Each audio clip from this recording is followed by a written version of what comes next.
Pemirsa, Presiden Joko Widodo menegaskan pentingnya hilirisasi mineral mentah di Indonesia. Dalam acara puncak peringatan Hari Ulang Tahun ke-79 Pertambangan dan Energi di Jakarta, Jokowi meminta agar langkah ini tidak mundur, meskipun Indonesia telah melarang ekspor nikel dan tembaga. Presiden Joko Widodo meminta hilirisasi mineral mentah terus dilanjutkan setelah Indonesia resmi melarang ekspor nikel dan tembaga. Ia meminta kebijakan ini terus diupayakan dan tidak mundur dengan alasan apapun. Hal ini dikatakan Jokowi dalam malam puncak Hari Ulang Tahun ke-79 Pertambangan dan Energi di Menteng, Jakarta Pusat, Kamis kemarin. Jokowi sering mengatakan bahwa pentingnya hilirisasi dan juga industrial downstreaming. Ia meminta untuk tidak mundur dari masalah larangan ekspor nikel dan tembaga dengan alasan apapun. Kepala negara menegaskan bahwa pentingnya pengelolaan sektor energi dan sumber daya mineral dari hulu ke hilir untuk menciptakan efek berlapis yang signifikan bagi perekonomian Indonesia. Dalam pernyataannya, Jokowi mengungkapkan pencapaian luar biasa dalam penerimaan negara bukan pajak atau PNBP selama 10 tahun terakhir yang mencapai sekitar 1.800 triliun rupiah yang sebagian besar disumbang oleh industri pertambangan.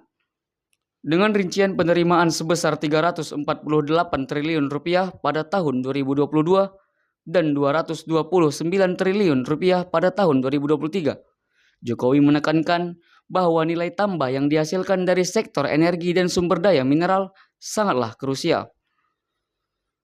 Presiden Joko Widodo menegaskan bahwa Indonesia tidak seharusnya mengirim bahan mentah ke luar negeri, karena hal tersebut hanya menguntungkan negara lain. Ia mengingatkan bahwa jika bahan mentah dikelola oleh smelter luar negeri, lapangan kerja akan tercipta di negara tersebut. Sementara potensi penerimaan negara yang lebih besar juga akan hilang.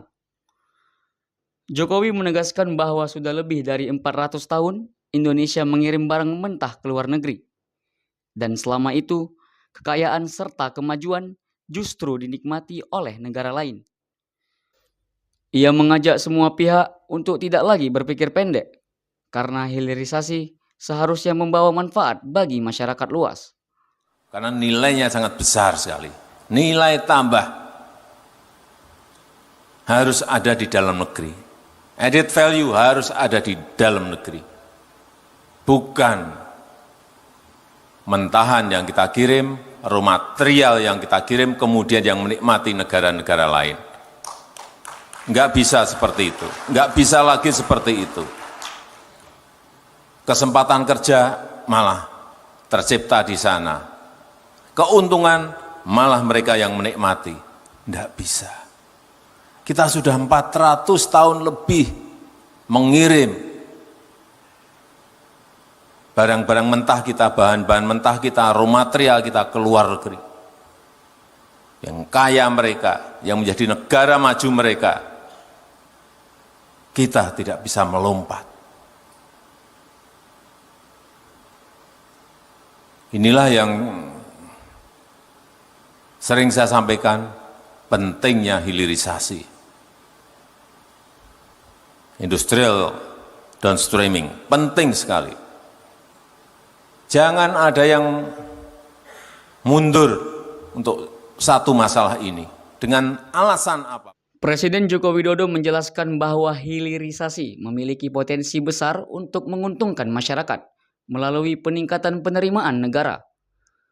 Ia menekankan bahwa penerimaan tersebut berasal dari berbagai sumber, termasuk pajak perusahaan, pajak penghasilan, royalti, dan dividen. Jokowi menyatakan jika semua pajak, termasuk pajak daerah, pajak bumi dan bangunan, dan penerimaan negara bukan pajak atau PNBP, dari industri hilir dikelola dengan baik, penerimaan negara akan melonjak. Dengan demikian, dana tersebut dapat digunakan untuk membangun infrastruktur seperti jalan desa, jalan tol, pelabuhan baru, dan bandara baru, serta untuk subsidi dan bantuan sosial bagi masyarakat. Dari Jakarta, Tim Liputan BI TV melaporkan.